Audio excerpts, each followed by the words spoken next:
હમણાં બંગાળના ઉપસાગરમાં જે ઉદ્ભવેલ વરસાદી સિસ્ટમના લીધે ડીપ ડિપ્રેશન ચાલુ છે અને એના લીધે કાલે એટલે કે 31 જુલાઈ 1 ઓગસ્ટ અને 2 ઓગસ્ટ 3 દિવસ ગુજરાતમાં ભારે વરસાદની સંભાવના છે। એમાં ભાવનગર જિલ્લો પણ ઓરેન્જ અલર્ટમાં છે, એટલે કે અહીંયા પણ ભારે વરસાદ અને એકદમ પવનની કાફી સંભાવના છે। તો જિલ્લા અને તાલુકા મથકે આપણે 24 કલાક કંટ્રોલ સેન્ટર ચાલુ કર્યું છે। ભાવનગરના નાગરિકોને અપીલ છે કે કોઈ પણ આ પ્રકારની હેલ્પ જોઈએ તો તમે ત્યાં સંપર્ક ઓનલાઈન ફોનથી કરી શકો છો।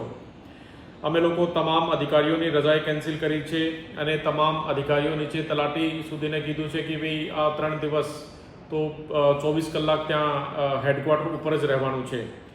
રાજ્ય સરકાર તરફથી પણ ભાવનગર જિલ્લાને એક સ્ટેટ ડિઝાસ્ટર રેસ્પોન્સ ફોર્સ એટલે કે SDRFની ટીમ ફાળવવામાં આવી છે અને વરસાદની આ જે પરિસ્થિતિ છે એને ધ્યાનમાં રાખીને તમામ ભાવનગરના તમામ નાગરિકોને વિનંતી છે કે ભારે વરસાદમાં બિનજરૂરી બહાર જવાનું ટાળીએ અને નાળા કે કોઝવે ઉપરથી પાણી પસાર થતું હોય તો કોઈ પણ સંજોગોમાં ત્યાંથી પસાર થવાનું નહીં।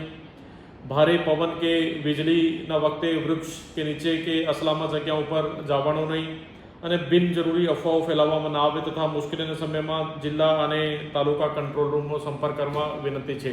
ટૂંકમાં ભાવનગર જિલ્લો ઓરેન્જ અલર્ટમાં આગામી 3 દિવસ માટે છે।